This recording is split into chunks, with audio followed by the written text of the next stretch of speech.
all right, folks. Welcome back to another yet great episode. And I say great before it even starts because I know it's going to be great. This is Climb to Your Prime with Dr. Heim, the one, the only, all the way from the land down under.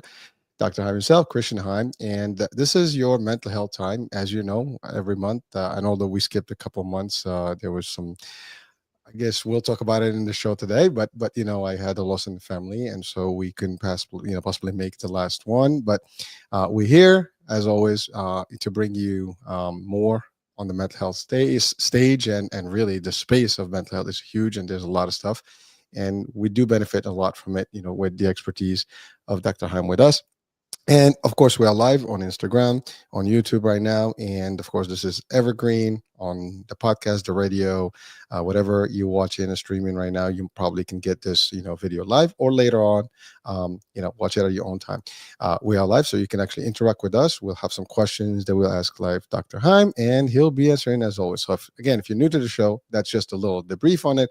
But, this is a fifth season in action. So, Dr. Yeah. Heim, welcome, man, back as always. It's always a pleasure having you on.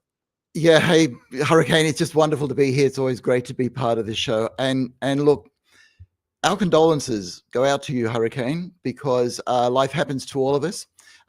And sometimes it's joyful, sometimes it hurts, but we always try to make it meaningful. Okay. So thanks for your vision and thanks for what you do. Well, thank you, doctor. And yes, I lost a big component of my life, and it's my mom. I lost my dad a long time ago, and that was a challenge on its own. And but it's 18 years later, so I kind of digested that a little bit over time. But mom was a little bit closer, and I lived with her for like 53 years of my life. So it's a little hard, when you have someone with you every day for that time frame. And but yeah, and I'm the only child, so that's the other thing. So it was a little tough for me and the family, and but it was a good end. Then the family was there, so thank God. And I had a lot of support, and I want to say that to everybody that's watching and listening. I want to thank everyone, because I have not expected the response and how people, went and sent condolences and, all their support. It was great to see, people reaching out, people I didn't even know. And so it was a great thing. So I want to thank everyone for that. And of course, thank you, Doctor, for always being there.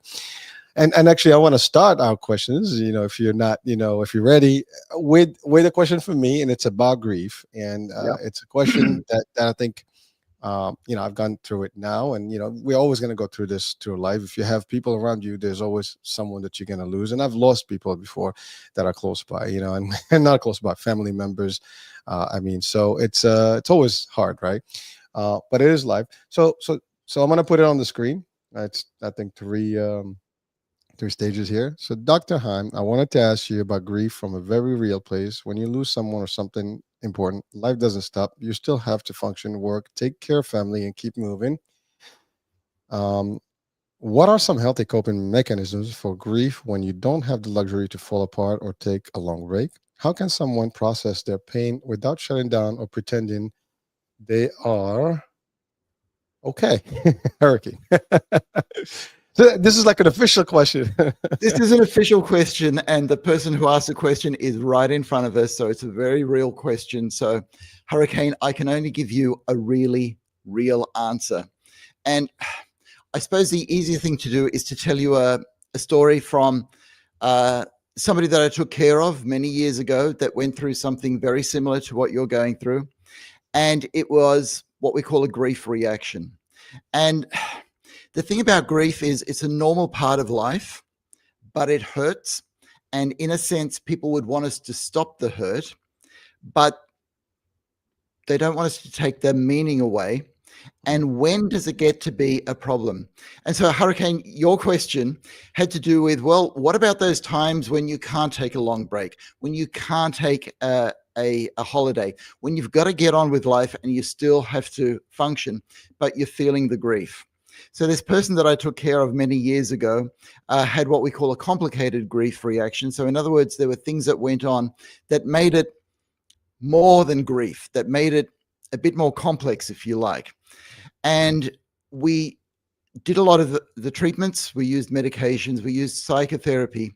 And then after a few months, this person said to me, I figured out that I don't really want the grief to go. It's just part of me now. I want to be able to function, but can we now move the conversation to how we can move forward with the grief? And that comment was a really real comment, because ultimately the grief comes from love. It wouldn't hurt so much if you didn't love so much. If you didn't have your mother right next to you for over 50 years, this wouldn't hurt much at all. So the grief comes from a place of love to begin with. And so we don't want to stop that. But the question is how to function.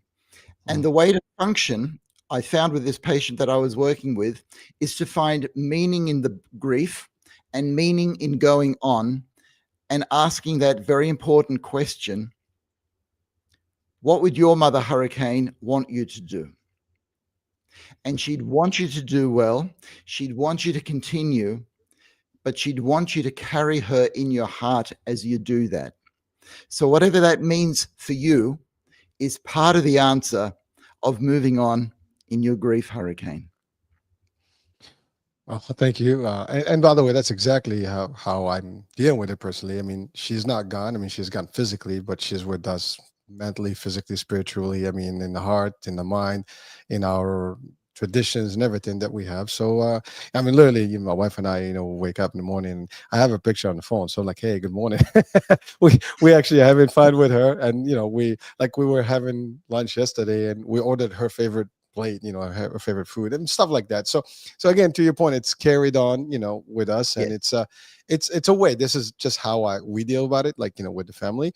But again, I mean, like you said, that there's many ways. You don't forget about the people, because No. and frankly, I mean, I can go to it from maybe a religious aspect of things. I mean, it is part of life, and if you believe in the hereafter, you know that we're all gonna eventually meet on the other side. So it's funny, because I look at it as this. It's like when someone goes on vacation, right? You don't see them for a minute, or they go to a different country, whatever, a couple of months. So she's just on a vacation in a different, dimension, or we can call that a different country. I mean, it's just a different world, basically. And sometimes you don't. I mean, back in the days, you didn't have a phone or a Zoom or any of Yeah. these things. People left for months before you saw them again. So you say goodbyes, farewell, and you just expect to see them again. So that's kind of like, so I mean, it's almost like logisticating in the concept, and kind of working it in the brains, to Yeah. justify it, to make it easier.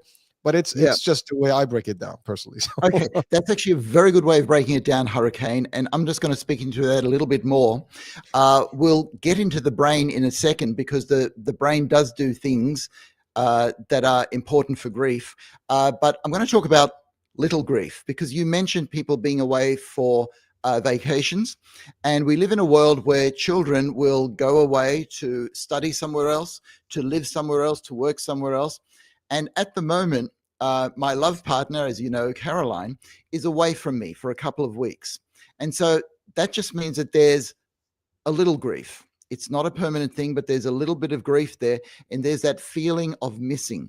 So if you take that feeling that I feel every day at the moment, and you magnify it to what people like you are feeling at the moment, Hurricane, that it's a bigger and a more permanent type of longing and despair, then people who haven't had that kind of loss will get some sort of an idea of what grief can actually be like. But again, the grief comes from loving somebody. If you didn't love this person, it wouldn't be a problem. You wouldn't have the grief. So there are all these smaller griefs that go on. And the other thing is, it's actually lucky to be able to grieve, because the grief comes from somebody who cares about you. The difficulty is when you don't have anybody to grieve. There's nobody that you miss if they go overseas. And hearing your story, Hurricane, fills us a little bit with warmth and envy, because you had somebody so close to you.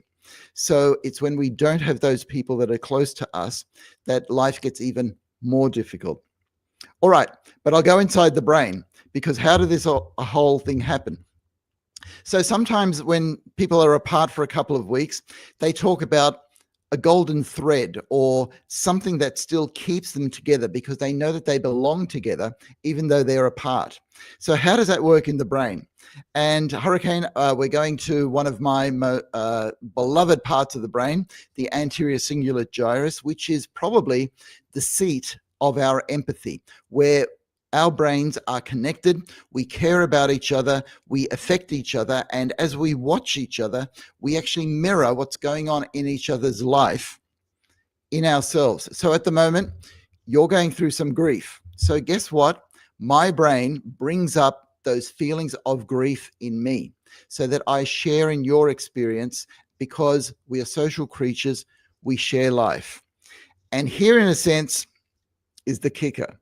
The kicker is that the anterior cingulate gyrus is very closely associated with the amygdala. Now, I know I'm using neurological terms, but they're important because the amygdala, if you like, is our seat of pain.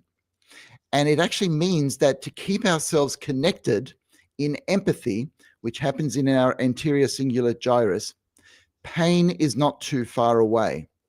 In fact, one of the things that keeps us united as human beings is knowing that it hurts physically, emotionally, mentally, and even spiritually, and that somehow we share in that experience and we can carry each other through the experience, which is why at the moment you're very grateful for all those well wishes of support that people have given you.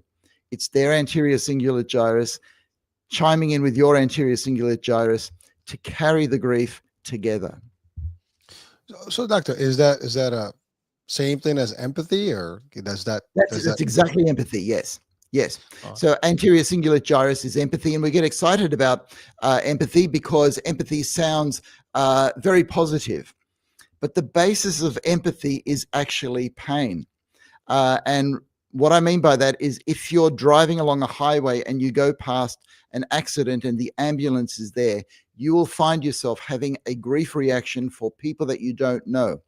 You go quiet because the pain of a car accident and having to face our mortality is something that unites us as human beings. And so in times of grief, when we come together with our religious rituals or our personal rituals, it's a time of coming together to remind each other, hey, we're trying to get through this thing called life and its pain together. well, thank you, Doc. Well, one thing I want to say, Dr. Caroline is with us on the show, so so she's That's great. watching right now. So she's not that far. She's with us right Okay, now. that's great. That's fantastic. But so I want to just add a couple things because I think this is an important piece because throughout life, I mean, especially if you're in the corporate world, I mean, we work with other people, and sometimes you have people that report to you in a department, whatever, Yeah. and people sometimes they call in and they say we have a loss in the family. I just want to send a message to the people that are in charge of any type of employee. You want to be, I guess, sensitive to these folks because when they going through this stuff and maybe like someone said, well, now that you're at this stage, you say this. I mean, I've always been accommodated, but sometimes I've seen it where people refuse to give them time. They don't understand what they're going through and they still demand. I mean, everybody's coping different. So again, I think we all are, to your point, doctor, we have to be in touch with our own mortality and understand that this is not the other guys, because one day it's our turn and we will be dealing with stuff and how we would like to feel if someone doesn't really accommodate us in a way, right? So it kind of becomes, so again, I just wanted to highlight that because a lot of people may go through this. And another point that I wanted to add is that some people have a larger family, some people have no one. For example, in my case, I don't have brothers and sisters, but I do have brothers that have adopted me in their life, and those are my best friends, and and their families, right? And I have friends and that are close enough. And one thing, when you have a lot of folks, you're going to lose people around you, and it's a matter of just like how to be there for them. And I have to say, these people have been literally with me throughout stuff, and some of them were literally with me from before the loss to the aftermath. And so that's important. So again, just a quick message to the audience out there. do the right thing, and don't dismiss this. It's a big moment in life and an event that is actually abrupt and sometimes can be devastating for some people. Not everybody copes with it the same way. So again, I just wanted to send that as a message to our audiences out there. And maybe if you're in position, do share this message away, and use it to your advantage and to be good fathers. That's it. Yeah, so I just want to speak to that, Hurricane, because you're giving some really important messages. And so there are two messages that I want to pick up on. First of all, the message that you gave out to employers to be a little bit sensitive. So in a sense, you're saying, look, just switch on your anterior cingulate gyrus and have some empathy, because this is what's interesting in our world. We're called upon to do stuff, to produce stuff, to do what we can to make the world a better place. But sometimes in organizing that, the bottom line becomes profits rather than people. And so here at Dr. Christian Heim, we talk about a balance to make sure that we have people before productivity. And I got to say, Hurricane, our society is getting better at this. We now have paternal leave, we have grievance leave, we have carers leave, we have all of these different leaves, because recognizing in society that we have personal lives as well that impact on us. And all right, we're not here to take advantage of that, but we are here to share in the human experience as well as the work experience. And the other thing that you brought up, Hurricane, was you're an only child. And yeah, there are advantages to being an only child, and there are disadvantages as well. And you don't have brothers and sisters to support you at this time. But I've got to let you know that brothers and sisters can make things complicated. And sometimes I wouldn't be talking about an experience here, Hurricane, but it complicates the grief time. And it means that it's the people around you that you share life with and you share values with that become your brothers and sisters. So in a sense, because we both value getting good messages out there to improve the world, we're brothers in this, Hurricane. We're brothers. Well, thank you. And it's funny. I was laughing because my wife and I, when we're going through the hospital, and those 3 days before, my mom left us, and it was decisions time, right, with the doctors, with stuff, and we had this discussion like, it's a good thing you don't have any brothers and sisters, because you will be just fighting about like, what are we gonna do, who's gonna do what, and where, So to your point, there is some benefits to it. Yeah. I mean, it's one angle to Yeah. look at it, and the other one is maybe you don't have the emotional piece to it. But I guess when you surround yourself with good people that will be there for you no matter what, in good times, bad times. And I think that's another message for people. I mean, Yeah. doesn't matter if you're by yourself in life. Make sure you have the right people.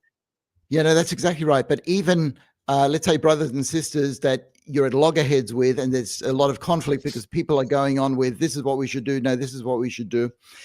Even those arguments and even that conflict is born of love, because what people are saying is, this is my mother and I loved her and this is what I want to see happen.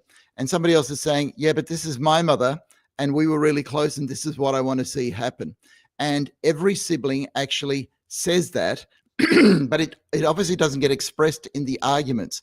But the intensity and the passion behind the arguments and even the conflict and pain, that's all part of love relationships, as complex as it gets.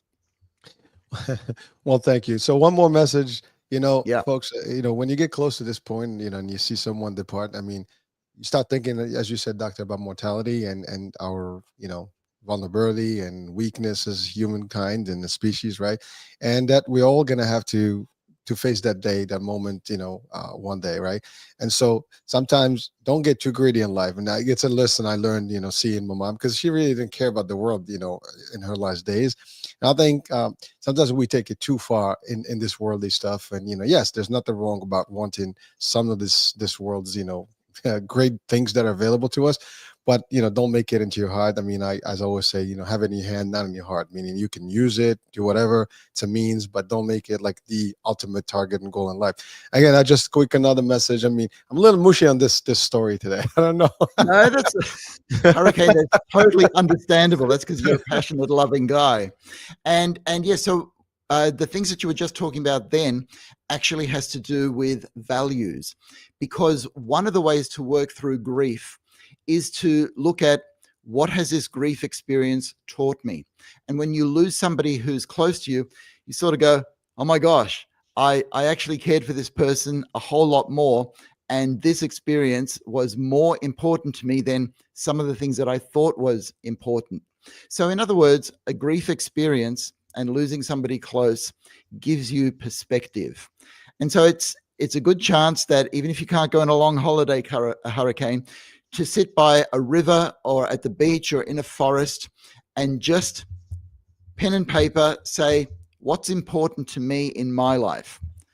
What do I want to be able to say has happened when I get to that point when I'm getting close to the end and I'm looking back and I'm saying I made the right decisions?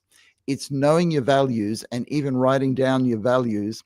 I know I'm giving homework here, but it's important. That will get you through this grief time and will help you function in your way forward. Well, I'm gonna have to do that, and again, everybody is watching. If you're going through a similar live, moment, maybe that's an exercise to utilize as well. But I do want to just say, I mean, I know we've spent enough on this question, but I think it's important because that, is part of life, and everybody is going to experience one way or the other, and they're as long as they have, some level of connection with humans, right? But Right. again, I just want to say this: if you have loved ones, I mean, cherish them and take care of them, and don't undermine the times that you have with them, because the time will come and you'll be like, what the hell happened? Can't make it back. You can't take it back. There's nothing you can do. So, take care of people that you love while they're still here, and don't just visit them when they're gone. Like, oh, if you were here, visit them while they're still here, not in the grave. And that's just another message that I wanted to put in there. Great message, Hurricane. All right. Well, all right. So are we ready for the next one? Yeah, we're ready. Here we go.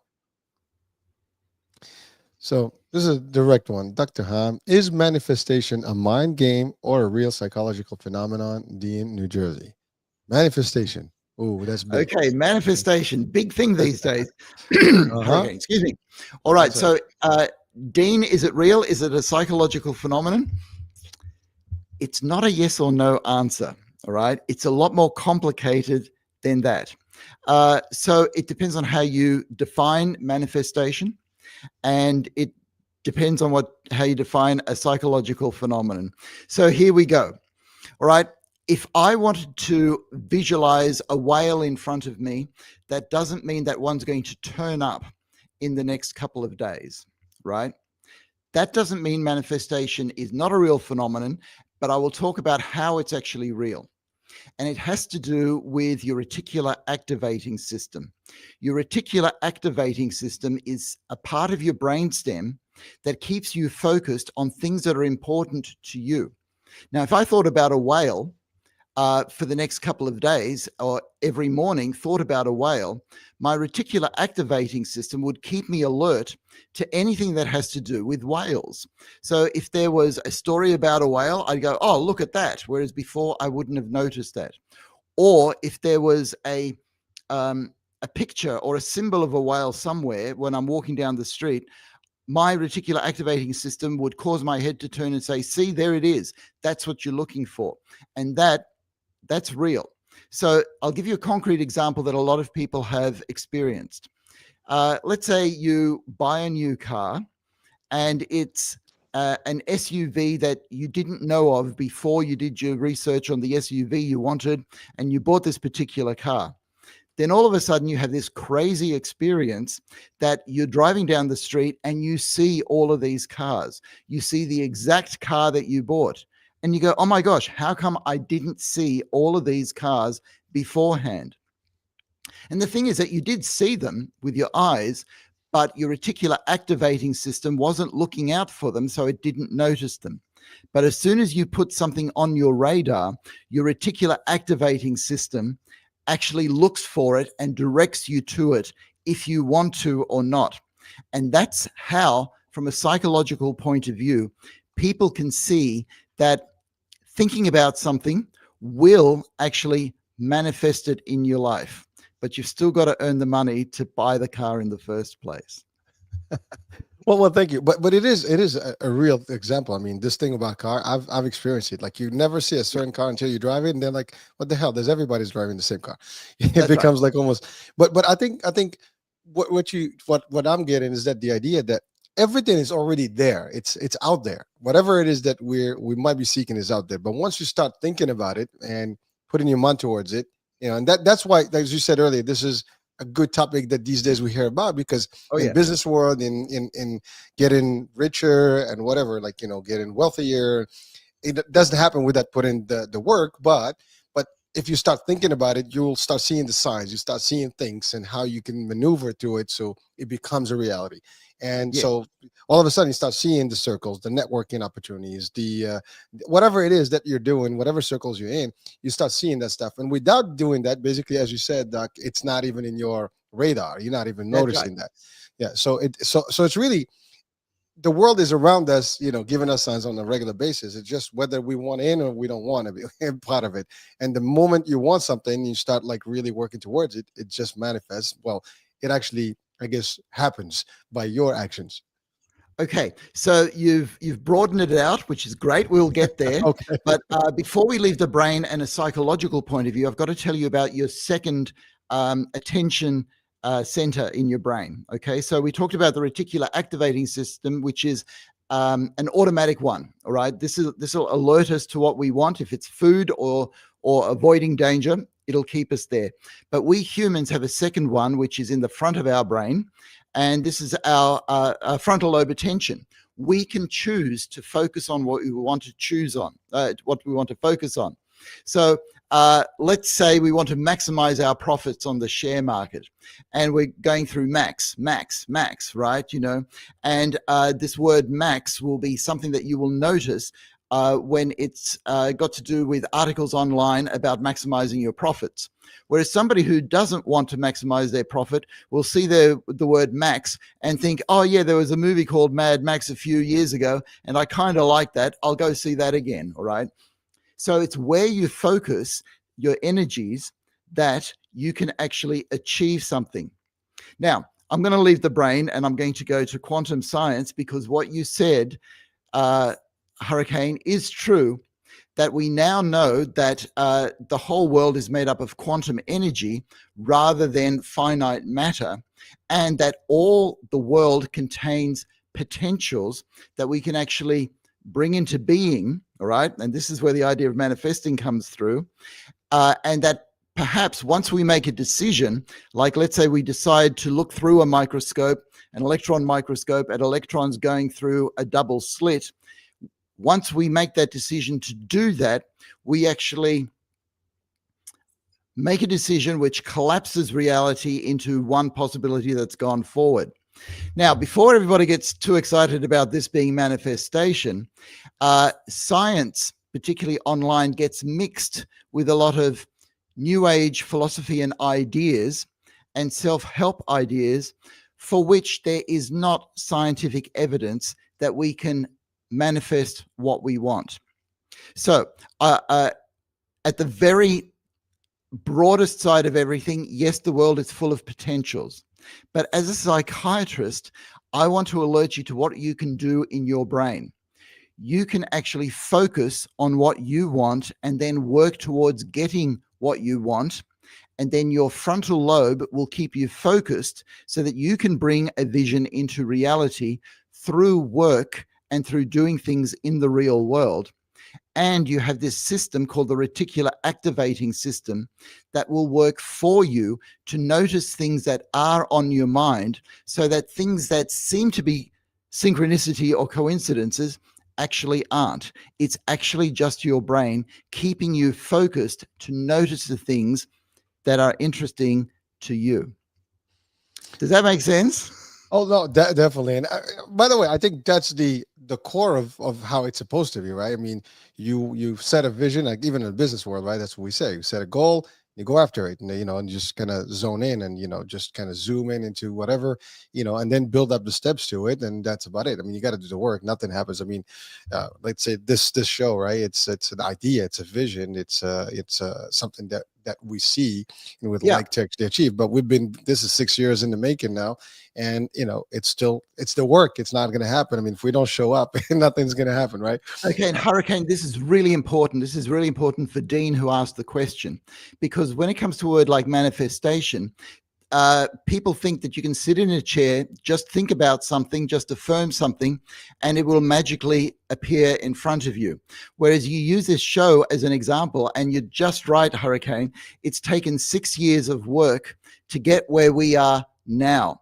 And we both had a vision in our brain 6 years ago, but 5% inspiration, 95% perspiration. We went through the 5% inspiration, and since then it's been a lot of hard work getting the technology together, getting the time together, getting your vision in line with what we want to do and where you're taking it. And that's been a whole lot of hard work that has brought your vision into manifestation. I love that. Perspiration, vision to manifestation. But I mean, to your point, there's a lot of stuff in social media today where we see, the concept, for example, of manifestation boards where you have to put stuff Yes. but really all it does is kind of reinforces your visual so you can be focused on those things that, again, it's really setting up the Yes. goal or Yes. having the plan. It's the master plan. But And if you that don't is real. see it, you're basically distracted. You can't be distracted. But if you constantly see things, it becomes part of your day-to-day life, and therefore you just have a better chance of achieving it. Yes. And if you don't have a target, then it doesn't matter where you point the bow and arrow, all right, you're going to miss. But as soon as you get a target, and that's what a vision is, I want to do this, I'd like to start a business in this, I want to work as this, then you've got a target. Now you can start making decisions based on that target and moving towards the target, which is why our psychological tool, firstly, is to know your values. And then you use your GPS for guidance. GPS means goals, plan, and steps that you have to take. So from your values, you get your goal. This is the kind of job that I want. Then you've got a plan. I need this sort of education. I need to come across like this. And then the step that you need to take next. I have to make this phone call, because sitting in a room thinking about it while you're in a chair is not going to get you the job. Yeah, this is one of my favorite quotes that I used, a long time ago in one of my first shows. Is like, some people dream of success, some other wake up and work at it, right? So, so we got to get up, and read it. But you're right. It starts with the vision. I mean, it's not a secret. When I started, and I had a couple of questions about my own, path. It started with the vision. I wanted to work at Disney World, and this is back, when I was a kid in Morocco and literally in middle school, and I didn't just like, okay, I happened to be there. I mean, I did have to learn English. I did have to go get a degree. I did have to actually apply and go to interview and do the process and then go there. But I didn't deviate from the goal. I mean, that was my Yes. objective, and that's Yes. it. But the bottom line is, I think for our audiences, and to Dean, is that manifestation is kind of real, but it has requirements. I'm like, Yeah. it has rules. Okay. So the word manifestation for me is problematic because it gives the messages that you can get things easy just by thinking about it, right? And there's something that goes on because of the internet. We're able to see people who are wildly successful, and then we start comparing ourselves with these wildly successful people, and we think, okay, I want what they have, and so we set ourselves goals that are unrealistic. Whereas because of that, people can actually manipulate that in us. And so a lot of clickbait is based on manifestation because we all want more than we actually have. And this is an opportunity for other people to manipulate us. All right.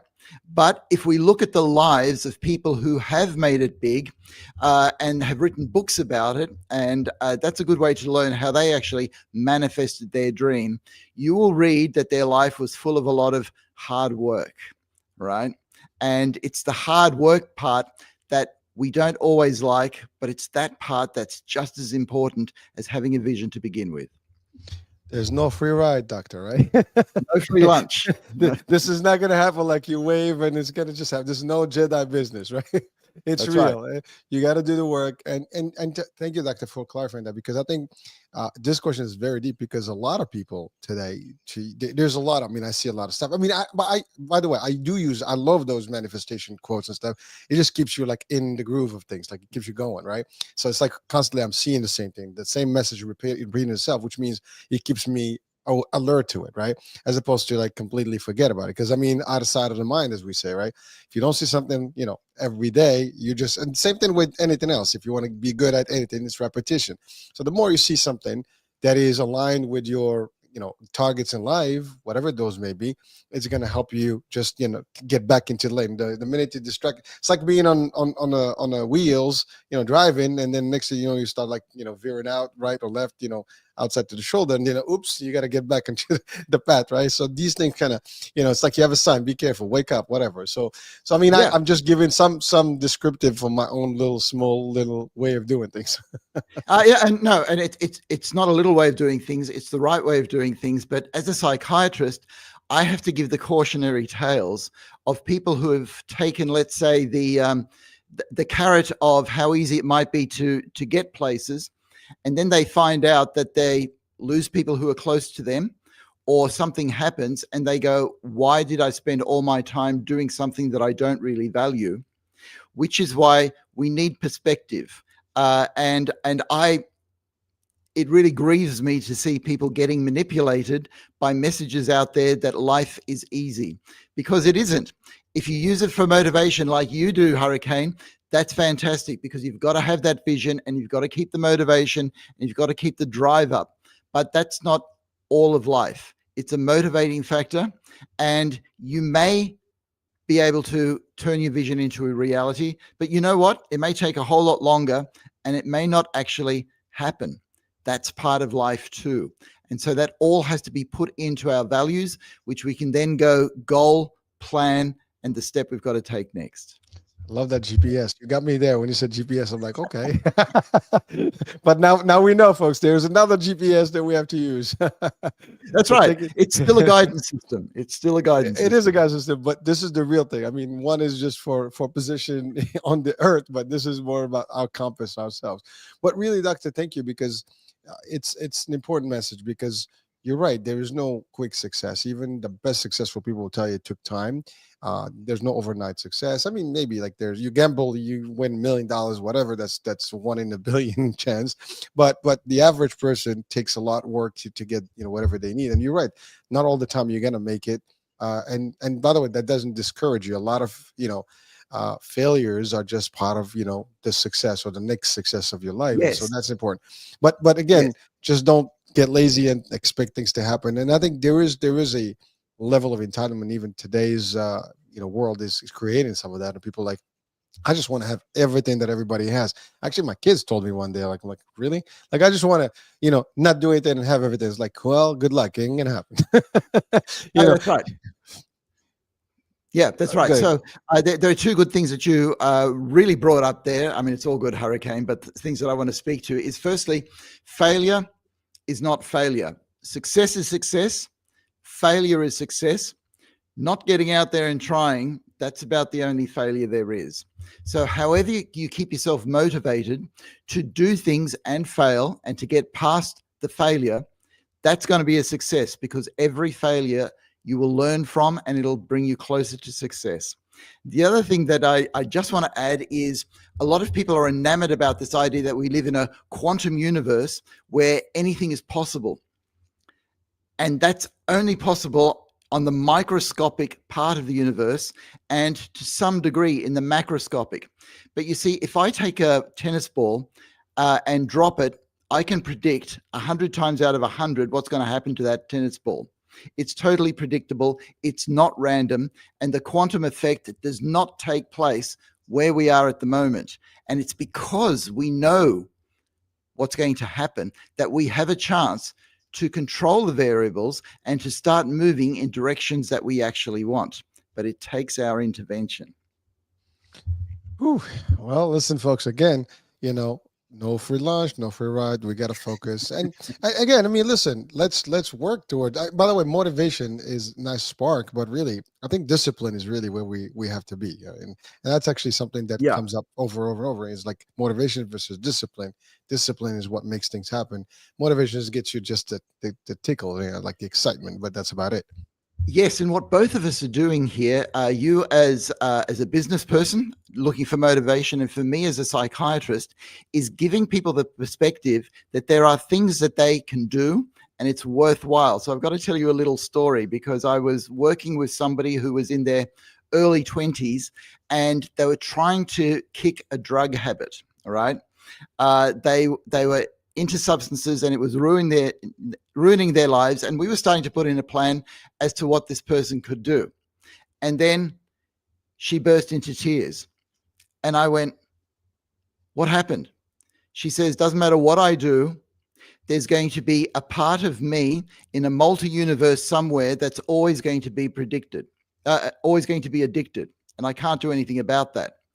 And Mm. she was going to give up her quest of being amphetamine free because of a theory that we live in a multiverse where there's multiple ourselves that are doing different things all at the same time.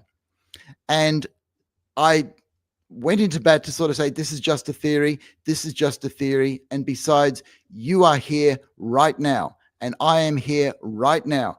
And right now, we are putting in a really good plan for your life. And as far as we may know, this may be the only life you actually have. So through that, we got back onto track. Well, listen, I mean, there is a multiverse theory, and I mean, you can when you talk about quantum, it's all possible. I mean, everything's happening at the same time, and all is energy, and there's a lot more stuff. But to your point, a situation like this, it's happening today, it's now, and even if there is another you, well, that you may be them, and you are here. And I think you need to be taken care of right now, and this is fine. At least one of you is doing better. I mean, Yeah, I that's can true. see that. That's true. That's true. But because of a theory, a lot of people are changing the way that they live, and they Mm. think that they're in a random universe. Okay. Which is why I brought up the tennis ball, because quantum theory tells us that this is a random universe, but you try getting the ball to do something random. All right. It's just really difficult to get a tennis ball to do something random. It just won't. It won't move by itself. Wherever you put the force, it will go. And Newtonian physics will win over quantum physics every time in our actual world. It's not random. You are in this world, you get a chance to shape it. And we've covered this in a couple of shows before, so anyone watching, please do catch some of the old shows. There are some discussions Yeah. about this because we are in charge. We have the choices. We make choices. I think in life, and that's a debate. What people say, well, I'm doomed. I have no money. I was raised this way or the other way. Nobody's doomed. I mean, yes, we have a set of cards, I guess, that we're dealt, as we say, but really, it's how we play and how we do things. And the more you make moves, the more things can open. And I think it's part of the plan, I guess, if there is a plan, or if you believe in a plan or your plan. I mean, at the end of the day, there's more that. But to your point, doctor, is us. We have to do the necessary steps, and you can't skip those. It's like that iceberg picture that everybody sees, and I'm sure you've seen it if you're watching this, where you have the tip, which is success, and you have all the stuff that is under the iceberg, which is the bigger part, with all the hard shape and the hard times and the sweat and the anxieties and depression that goes along before you actually show some.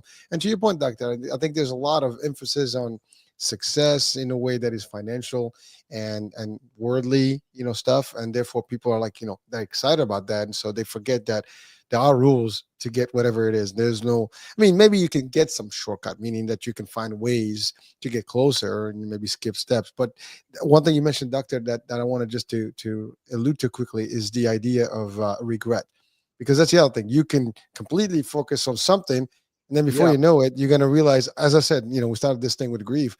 You will regret things that you haven't done, or the moments you have missed, with a loved one, for example. And there's no time, there's no coming back. So do what's best for you. So again, that's just something else that you mentioned. Then I just wanted to play in there. Yeah, Hurricane. And it's very interesting because the idea of regret actually ties in our grief reactions. with this idea of this being a random universe. You see, because if we actually lived in a random universe, we wouldn't regret anything. But most of us have regrets because of decisions we made. And we make decisions because we can actually shape our lives. And so when you look at a grief reaction, when you say, I wish I had spent a bit more time with that person, I wish I had told them this, or I wish years ago that I didn't do this, whatever your regrets happen to be, it's because you knew that you were actually in control of whatever you said or whatever you did. It wasn't just a random occurrence. And so the thing about regret is it can actually drive us to go, right, I'm going to actually take hold of some of my decisions. I'm going to take responsibility for the way that I live life. And I'm going to start living just a little bit more by what I actually value. And the people around us, the people that we love, are things that, generally speaking, we all value. And this is where regrets come, when we transgress our own values and our own sense of what needs to be done in life. Well, thank you, doctor. And frankly, there's something that I I always use for me, but I see it more, and that is the concept of time, right? And time is the only commodity that we are running out of, and we can't get more of it. And before we And run out of time, I'm yes, on very low battery. So please keep going, Hurricane, while I plug in. okay, you got it. No worries. So this is the thing that I'm talking about is the concept of you know where if you're in the if you I guess the average span of life is 70 to 80, depends male or female these days, right? And so in between that we have a challenge of if you're in the 30s or 40s, you're already like past that midpoint, right? And so that's a challenge right there. So if you start thinking about what you're going to be doing in the next 40 years of your life, and probably the health is not going to be as good as when you're in the 20s and the 30s, that's going to change things for us. So again, the concept is the idea of being really aware of where we are in our time span, and to your Yes. point, not to regret things, do things, and don't wait till the last minute, because your health is not always going to be there. I mean, this is the Yes. iHealth channel and iHealth radio. Health is something that eludes people, before you know it. And again, when you see someone deteriorating over time, you start valuing, like, wow. I mean, how it's funny, because before, like, we were on a cruise before, a couple of weeks before my mom passed, and we were in this elevator. My mom was in a wheelchair, and there comes a baby in actual stroller. And literally, I looked at both of them side by side, and I'm like, that's the beginning, this is the end. And there was my reaction that actually said to my wife, like, Yeah. wow. It's like you don't see these things in normal lives, but maybe I'm just dumb, I'm crazy in my mind. I start like looking at these things in my own way. But it was really, it's a moment that it was like in my face. I'm seeing it. What are the Yes. coincidences? Why both of them being there, and they're both being pulled into the elevator. One is just in the birth, and the just the really the peak of, they're gonna grow up and hopefully become, successful, and so on and so forth. And the parents are so happy about, having the kids. And here I come with mom, in a wheelchair, and I see that, that's the beginning of life, and this is more or less the end of it. And of course, I mean, at the time I didn't, you still have hope that, we have more time, but just the concept, when you start seeing that, you start looking at life a lot differently from where you're, because we get distracted a lot. But when you start Yes. putting these things in perspective, it sends a strong message to you, and so you become different, you start thinking differently. And again, that's a message for people. Don't take life for granted, and take advantage of every moment, because you're losing time whether you like it or not. So people, we have celebrations of birthday, right? And sometimes I tell my Yes. kids, you're celebrating birthday, that's great, but that's a year that's gone. you know we don't guarantee the future. So maybe do we celebrate it? Do we actually, like, be sad about it, like, I'm losing time here? So it's a concept. I mean, by the way, that's doctor. I mean, what do you think of that? I mean, is it am I being Okay. harsh about it? No, not at all. Not at all. In fact, the image that you're giving us, um, I'm going to freeze frame it. I'm going to pretend that we're in the Matrix, Oh, I and like I'm it. going to freeze frame that moment of life when you're giving us the picture of an elevator in front of you, and you see an old person and a baby at the same time, right? Because we've got to tie in the randomness and the goals that we all have. So let's say that you just came to that elevator and you see that frame, and that's a random moment that has come to you. But what it's done is it it brought you back to the time span of life, that there is a beginning of life, that there is a span of growth, and then there is an end time of life. And as much as we know that we live in a quantum universe where basically time and space don't matter, I've never been able to go back to the time when I was 14-year-olds. I've never been able to go back to my 20s. I don't know anybody who's ever time traveled. You saw that life progresses in one direction only, from the baby through what you call the middle point, okay, when we develop, and then into old age, and there will come a time for all of us when it's over. And we have to balance the randomness and the predictability of how we know, as you said, we each get about 70 or 80 years, the predictability that it's finite. And we've got to make what we can out of that. The randomness, if you like, is the choices that you're able to make. You can actually decide whether you're going to work here, work there, teach, learn, be in economics, do this product or whatever, or not be part of that at all. Those decisions are totally up to you. But when it comes to actually living out your decisions and your values, then you're part of this non-random, predictable march of life, going from baby to teenager to adult to old age. And that is time limited. And how you choose and what you choose to do during that time is up to you. Well, thank you. But so I was asking the question about the birthday concept, because I Okay, yeah. sometimes I tell my kids, and maybe it's my belief, like, there was a point where I stopped really celebrating because, well, I mean, yes, celebrate life is one, and a lot of people tell you that's a good thing, but at the same time it's almost like, I got to celebrate, what I have left. I need to work hard towards that, and maybe there's no, it's not an exciting moment where you know that you're getting closer to the grave than is that. I mean, is that is there something of value there, or is it like Oh yeah, an no, extreme? very much so. And I should have tied that in, Hurricane, because you're at a different stage of life to your children, right? Like our fifth birthday is really exciting. Our 18th birthday is really exciting. Our 21st birthday is really exciting. From 30 onwards, you sort of go, this is getting less exciting. Okay. And by the time you're sort of 57, you go, okay, what is a birthday really? And a birthday is a reminder that you're part of the predictable lifespan that we all have. But it also becomes a reminder that this lifespan is time limited. And I need to take responsibility to live to the fullest each and every year, but also each and every day, to live out what I value, not only for myself, but for the people around me as well. And so when you're discovering life, in other words, when you're young, a birthday is exciting because everything that you learn about life is so exciting. But when you've lived a while, you sort of go, these things are less exciting. So I've got to look for meaning in how I'm living and why I'm actually living. But is it a strong point to bring to someone at that youth age? Because that might be perceived like you're too extreme, like, in your views, and but to your point, I mean, when I was younger, I didn't care about time. I mean, really, like, there's a point in life you don't even think about age. You just live. But then Yeah, there's a that's point. right.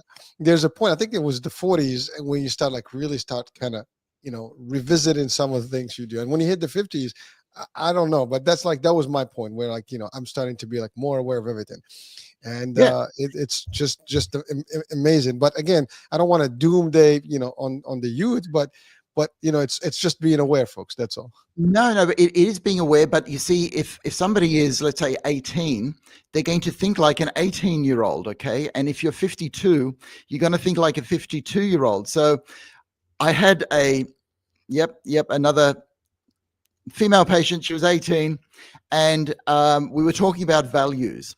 And I asked her to go home and ask her mother, what's the most valuable thing in life? All right. So this is an 18-year-old going home to a mother who was 48 and asking, what's valuable in life? And she did this over dinner. And the mum said, what's valuable in life? This, what we're doing right now. You, your dad, your brother, your sister, and me, and you sitting down to dinner. This makes life really meaningful for me. And the 18-year-old daughter just looked up at her and said, Mum, you're insane. This is the boring stuff there is. Okay. I want to get out there and do some stuff. Okay. Because it's different. An 18-year-old needs to experience things in life. By the time you're 48, you find out that it's actually the people close to you that make life worthwhile. Listen, I can concur to that. It's as real as it gets. I mean, you're right, and I mean, I get it. Like, when my kids, they want to do their own thing. I mean, they're young, and there are different stages. That's the other thing. Like, but they should enjoy the life. I mean, there's nothing wrong. I mean, I Yes. think everybody should maximize the opportunity. But again, maximize the opportunities. No regrets. Do the best thing. Be close to people, and just be aware. I mean, don't waste your day and your time, in nonsense. And that's the only thing. Or don't hurt yourself. And some people think also, like, talking about drugs and stuff. That's a cool thing, and then they just destroy themselves, and before they know it, they will regret it eventually, because their life can become a nightmare. So. And that's where the regrets come when you end up chasing something that doesn't give you what you wanted. For example, a lot of the people who take methamphetamine, they wanted pleasure, but they ended up getting pain. Or they're taking the methamphetamine to stop themselves thinking about something that was very painful in the past. Either way, it'll end up to a regret. So in psychiatry, what we do is we look to a more valuable coping mechanism or a more valuable pursuit, because aiming for pleasure, particularly as you get older, is not going to be high enough. You're going to have to aim for long-term contentment. Then you're going to have to aim for meaning, love, learning, and the journey of life itself. Whew. Doc, I mean, the hour is almost over and we only covered two questions. I mean, we're going to have to catch up to the other ones, and there's some of them. I mean, the next one was about great, I guess, gratitude. I mean, we are in the month of Thanksgiving here, for us in the Yeah. US. And so I was going to, there's a question about it, but I don't think we have time to cover it. It's a long one. It's probably going to take a few minutes. I know your time is limited. Maybe we can table it to the next time, or if Yeah, you want to. let's table that, but let's use that to sort of tie a few things together and do a bit of time traveling to the 15th century when we go to those pilgrims who put together Thanksgiving, right? This is when we can do time traveling in our minds. In our minds, we're capable of going absolutely anywhere, and when we sit down to a turkey and just say thank you for life, we are sharing something that the pilgrims in the 15th century shared, because they sat down and they said, thank you for life. So even though we're all very different and we have to make our own decisions, there's something that unites us all in what life has to offer. And that's where the empathy comes in, because we can actually have empathy with pilgrims sort of in the 15th century, because they're human beings just like we are. And in that, we have our shared humanity. I hope that's not too esoteric for people out there. There's a bit of reality in that. And I just want to add to people's gratitude as we make decisions to get through this strange thing called life. Well, thank you, Doc, and we will ask that question because obviously, we don't undermine any question that comes in. We want to put it out there. So next time we'll catch it, because I think gratitude goes beyond Thanksgiving, so we can talk more about it. But but the power of thank you and being grateful is just amazing. I think we all should take that pill because I think it helps us, be better humans. And to your point, it touches on empathy and all the stuff that we talked about today. All right, well, we're about the end of the hour. Yes, Just Doc. on that, Yeah. thank you, Hurricane.